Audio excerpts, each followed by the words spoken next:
أعوذ بالله من الشيطان الرجيم. بسم الله الرحمن الرحيم.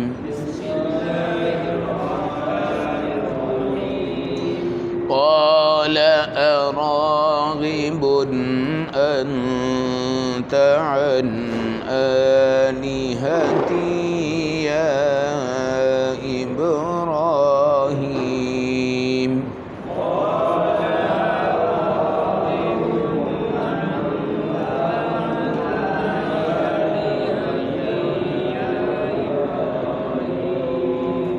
لئن لم تنته لأرجمنك واهجرني مليا.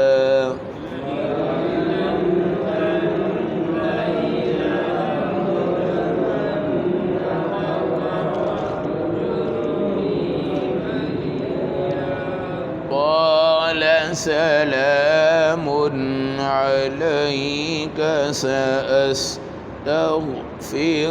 لك ربي.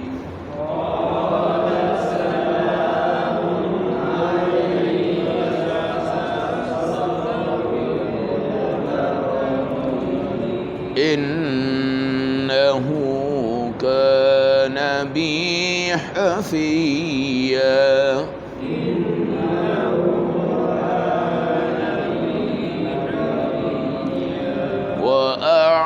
وأعتزلكم وما تدعون من دون الله وأدعو ربي.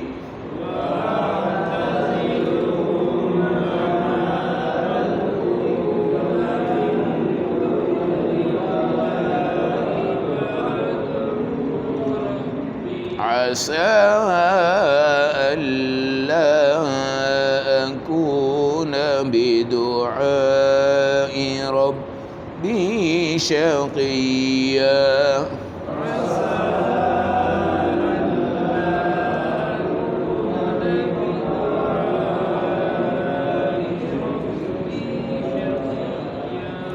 فلما اعتزلهم وما يعبدون من دون الله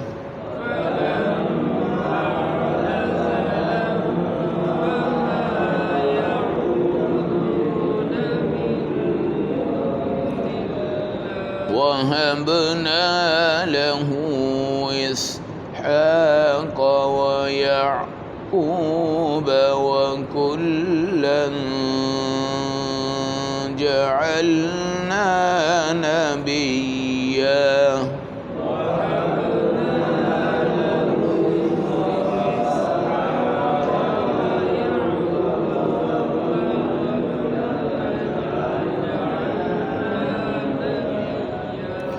وهبنا لهم من رحمتنا وجعلنا لهم لسان صدق عليا.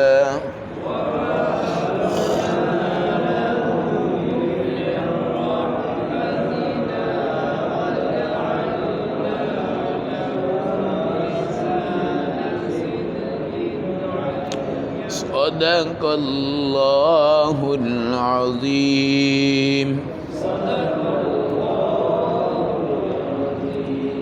تلاوت کردہ آیات مبارکہ کا ترجمہ. قالا تو آزر یعنی آپ کا والد کہنے لگا، اراغب انت عن آلہتی یا ابراہیم، اے ابراہیم کیا تو میرے بتوں کو اور میرے خداؤں کو چھوڑ بیٹھا ہے. لئن لم تنتہی بعد آ جا اگر نہ آیا، لأرجمنک وہجرنی ملیا تو میں تجھے رجم کی سزا دوں گا. وہجرنی ملیا اور مجھے تو ہمیشہ کے لیے تو چھوڑ دے بس. قال سلام علیک، حضرت ابراہیم نے جواب دیا، ابا جی آپ پہ سلامتی ہو. ساستغفر لک ربی، میں اللہ سے آپ کے لیے بھی معافی مانگوں گا. انہ کان بی حفیہ، میرا اللہ مجھ پر بڑا مہربان ہے. وَأَعْتَزِلُكُمْ میں تمہیں بھی چھوڑ رہا ہوں، وَمَا تَدْعُونَ مِن دُونِ اللَّهِ اور جو نقلی تمہارے خدا ہیں میں ان کو بھی چھوڑ رہا ہوں، وَأَدْعُو رَبِّي اور میں صرف اپنے اللہ کو پکاروں گا، عَسَىٰ أَلَّا أَكُونَ بِدُعَاءِ رَبِّي شَقِيًّا امید ہے کہ اللہ کی عبادت سے محروم کبھی نہیں ہوں گا۔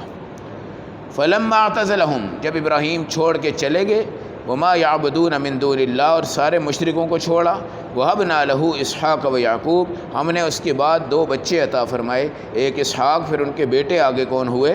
یعقوب، وَكُلًّا جَعَلْنَا نَبِيًّا اور ان کو بھی ہم نے نبی بنایا، وَوَهَبْنَا لَهُم مِّن رَحْمَتِنَا اور یہ سب ہم نے اپنی رحمت سے عطا کیا، وَجَعَلْنَا لَهُمْ لِسَانَ صِدْقٍ عَلِيًّا اور ان کا درجہ ہم نے آئندہ بہت بلند کر دیا۔ باپ کو دعوت، آج کی آیات میں باپ کا جواب۔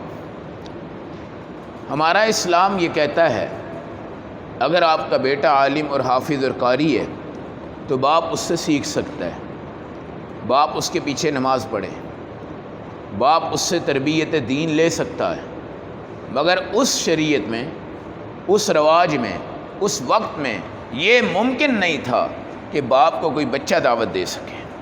باپ سیاہ کرے، باپ سفید کرے، بس صرف باپ کی مانی جاتی تھی، بیٹے کی کبھی نہیں مانی جاتی تھی۔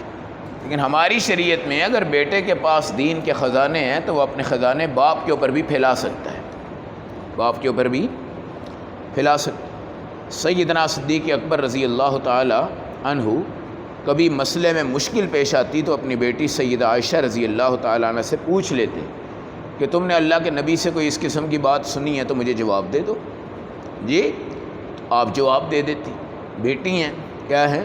بیٹی ہیں، اور صدیق اکبر سب سے بڑے عالم ہیں نبی کے بعد، مگر بیٹی سے پوچھنے میں عار نہیں سمجھا، عیب نہیں سمجھا۔ مگر انہوں نے جب دیکھا نا کہ ابراہیم تو میرے بتوں کو چھوڑ رہا ہے اور یہ آنکھوں میں غضب آیا، اراغبن کیا تو میرے خدا چھوڑ رہا ہے؟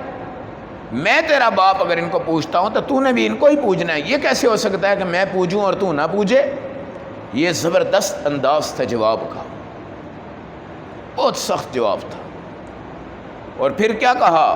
اگر تو باز نہیں آیا میں رجم کروں گا۔ رجم آپ سمجھتے ہیں جو زانی کی سزا ہے، رجم، پتھر مارتے ہیں، سنسار کر دیتے ہیں، سر پھاڑ دیتے ہیں، کنویں کے اندر ڈال کے نا اس طرح اتنا حصہ باہر ہوتا ہے، سارے لوگ آتے ہیں پتھر مار مار مار کے اس کو کچل دیتے ہیں، ختم ہو جاتا ہے، اس کو رجم کہتے ہیں۔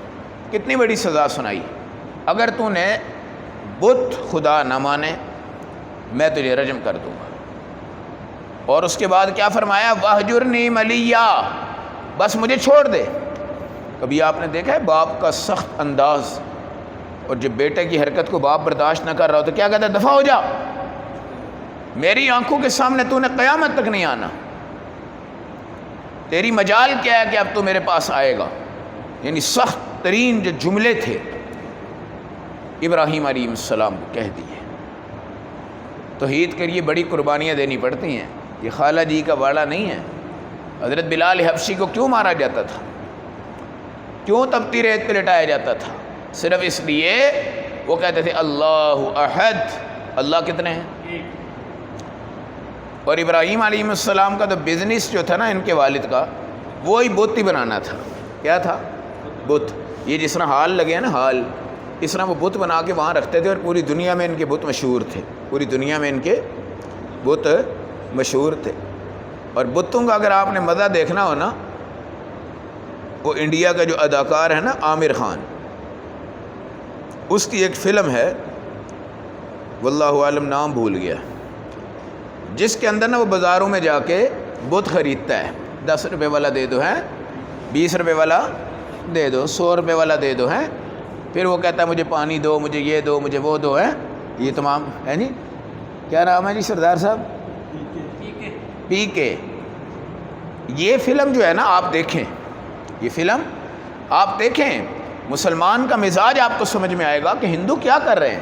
اور ایک بھی ہندو اس فلم میں جواب نہیں دے پاتا، سارے ہی ایسے مڑ جاتے ہیں، کوئی ایسے مڑ جاتا ہے، کوئی نیچے ہو جاتا ہے، اور وہ سب کو یہ بتا رہا ہوتا ہے کہ چلو یار یہ کچھ کرتے ہیں تو میں بھی کچھ کرواتا ہوں ان سے، میں بھی کچھ کرواتا ہوں۔ لیکن کمال ہے، اس نے انڈیا میں یہ جرأت مند قدم اٹھایا، اس پر ہمیں بڑی خوشی ہے کہ اس نے ان کو یہ بتایا کہ یار تم کتنے پاگل ہو۔ ان کا انجینئر اور ڈاکٹر بھی حاجی صاحب پیشاب پیتا ہے گائے کا، پروفیسر گائے کا پیشاب پیتا ہے، گائے کو اپنی ماں سمجھتے ہیں، گائے کو ذبح نہیں کرنے دیتے جی۔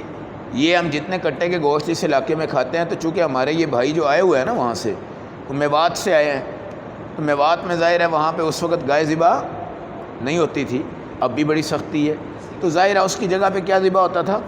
کٹا۔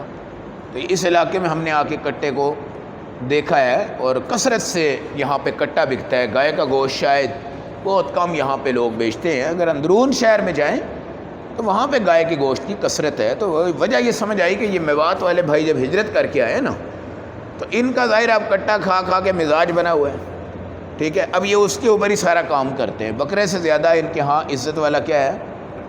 کٹا ہے۔ کوئی حرام نہیں ہے، حلال ہے ماشاءاللہ، بڑی اچھی چیز ہے، جس کو ہضم ہو جائے، جس کو نہ ہو تو وہ پرہیز کرے، لیکن ہے الحمدللہ۔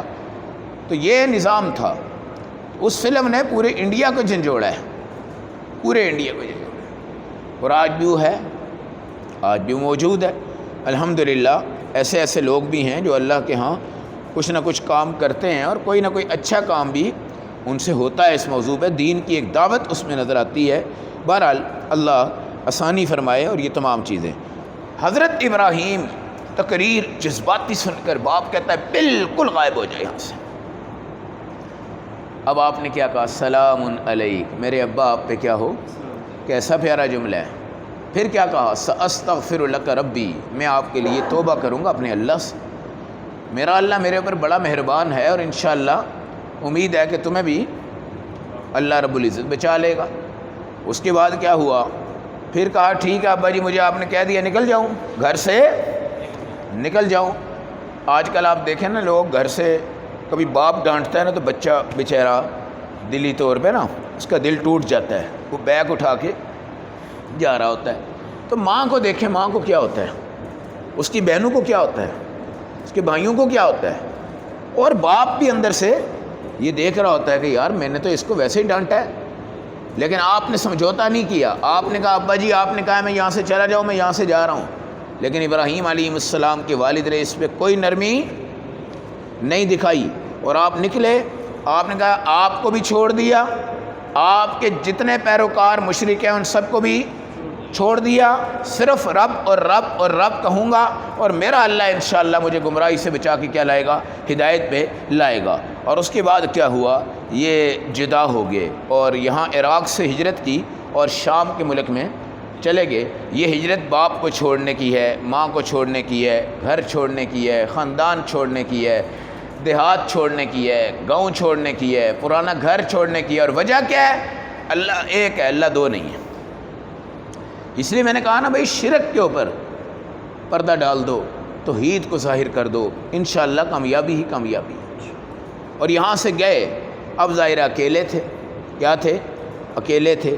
اللہ نے پھر ان کو بیٹا عطا فرمایا، اسحاق۔ حضرت اسماعیل بھی ہیں مگر ان کا ذکر آگے آ رہا ہے، اور اس طرح ان کے بیٹے ہیں پھر یعقوب، اور اسحاق بھی اللہ کے نبی، یعقوب بھی اللہ کے نبی، اور ان کا پورا خاندان نبیوں والی صفات سے منسلک ہوا، اور اللہ نے ان کے سچ کو پوری دنیا میں کیا کیا؟ بلند فرمایا۔ تو دیکھیں باپ کو چھوڑا ہے انہوں نے، کیا کیا ہے؟ چھوڑا ہے، اور اس میں گستاخی کوئی نہیں ہے، کیونکہ باپ کا آرڈر تھا، باپ کا آرڈر تھا۔ آپ نے کہا ٹھیک ہے ابا جی میں آپ کو بھی چھوڑ رہا ہوں، اماں کو بھی چھوڑ رہا ہوں، گھر کو بھی چھوڑ رہا ہوں، اور میں عراق کو بھی چھوڑ رہا ہوں، اور میں شام کی طرف جا رہا ہوں، اور شام کی طرف انشاءاللہ میرا اللہ میرے ساتھ بھلائی والا معاملہ فرمائے گا۔ پھر اللہ نے رونق کیسے لگائی؟ اللہ نے ان کو اسحاق دیے، اللہ نے ان کو اسماعیل دیے، اللہ نے ان کو یعقوب دیے، پھر ان کو بھی نبی بنایا۔ جب نبی بنایا تو وہاں کی مسلمان امت کیا ہوتی گئی؟ بڑھتی گئی، اور بڑھنے کے بعد اللہ نے پھر ان کو حرم مکہ کے اندر لایا، اور حرم مکہ کے اندر آپ نے بیت اللہ کو تعمیر کیا، اور آج بیت اللہ کی جتنی رونقیں ہیں، جتنی رونقیں ہیں، کیا کہتی ہیں وہ؟ اللہ کتنے ہیں؟ ایک۔ بڑے سخت ہیں، بڑے سخت ہیں بیت اللہ والے۔ وجہ کیا ہے؟ بھائی توحید پہ سختی کرنی پڑتی ہے، ورنہ ہمارے پاکستانی تو بہت کوشش کرتے ہیں، کوئی نہ کوئی داغ لگا لیں، اور کوئی غلاف پھاڑ لیں، کوئی دیوار چوم لیں، کوئی پتھر چوم لیں، کوئی کچھ کر لیں۔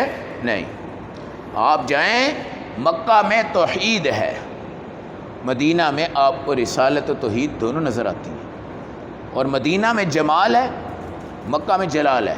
یہ لوگ کہتے ہیں یار مکہ والے بڑے سخت ہیں، کیا ہیں؟ بڑے سخت ہیں۔ تو بھائی دیکھو کتنے سخت فیصلے ہیں توحید کے اوپر، کیا 360 بت۔ اب تو یہ بیت اللہ وسیع ہو گیا ہے، اس وقت تو چھوٹا سا بیت اللہ تھا۔ بتوں کا جو واقعہ ہے، فتح مکہ کا جو واقعہ ہے، رمضان المبارک میں اللہ نے صفات نصیب فرمائی، تو نبی پاک نے سب سے پہلے 360 بت توڑے۔ چھوٹا سا کعبہ تھا، چھوٹی سی جگہ تھی، یہ باقی جتنا یہ کعبہ کھلا ہوا ہے نا، یہاں پہ سارے گھر تھے، کیا تھے؟ گھر تھے، لیکن حضور پاک نے 360 بت وہاں توڑے۔ اگر یہ اتنا کعبہ ہوتا نا جو آج ہے، پتہ نہیں 3 لاکھ بت ہوتے۔ کتنے ہوتے؟ 3 لاکھ بت ہوتے۔ تو حضور نے کیا فرمایا؟ میں نے بتوں سے اس کو پاک کر دیا ہے، اور اے اللہ جس طرح ابراہیم نے مکہ کے حرم کی دعا فرمائی، میں مدینہ کی حرم کی دعا کرتا ہوں، مکہ کو بھی قابل احترام بنا دے، مدینہ کو بھی قابل احترام بنا دے۔ پھر مکہ ابراہیم کے ہاتھوں سے جو بنا ہے بیت اللہ، پھر وہاں پہ قانون کیا ہے؟ یہاں کا درخت نہیں کاٹنا، آپ نے ٹہنی نہیں کاٹنی، یہاں کے شکار کو آپ نے نہیں مارنا، یہاں کی گھاس کو آپ نے نہیں کاٹنا، یہاں کے کسی چیز کو آپ نے نہیں کاٹنا۔ پھر مکہ کو آپ دیکھیں تو مکہ جو ہے نا، سبزہ کوئی نہیں ہے وہاں پہ، سبزہ کوئی نہیں ہے۔ جو کرتے ہیں نا وہ لوگ، وہ مصنوعی سبزہ ہے مکہ وغیرہ کے اندر، باہر سے مٹھی مٹھی لا کے وہ بناتے ہیں۔ لیکن حرم جو ہے، حرم آپ دیکھیں وہاں درخت نظر آتے ہیں آپ کو، کوئی باغ، کوئی پارک، کوئی آبشار۔ کیوں؟ اللہ کہتے ہیں اس جگہ تو میرے گھر کو دیکھنے آیا ہے، پکنک منانے نہیں آیا۔ بس اس جگہ بیت اللہ کا دیدار سب سے اعلیٰ ہے۔ کیا ہے؟ تو میرے بھائی یہ بیت اللہ اس ہجرت کی برکت ہے، اس ہجرت کی، اور اس کے لیے باپ کو چھوڑ دیا آپ نے، اس کے لیے اپنی اماں کو بھی چھوڑ دیا، اس کے لیے پورے خاندان کو آپ نے چھوڑ دیا، اور ایک آدمی نکلے۔ پھر اللہ نے ہاجرہ بھی عطا فرمائی، اللہ نے پھر سارہ بھی عطا فرمائی، پھر اللہ نے اسحاق بھی دیے، پھر اللہ نے اسماعیل بھی دیے، پھر اللہ نے یعقوب بھی دیے، اور گھر میں ایمان اور انبیاء اور رسول ہی رسول آگے۔ گھر میں ایمان آیا، انبیاء آئے، رسول آگے، اور آج حرم شریف کی رونق سب ابراہیم کی بدولت ہے، اور مدینہ کی رونق سب میرے آقا علیہ الصلاۃ والسلام کی بدولت ہے۔ اللہ ہم سب کو ان گھروں کا بھی، ان شخصیات کا بھی خوبصورت قسم کا اکرام کرنے کی توفیق عطا فرمائے۔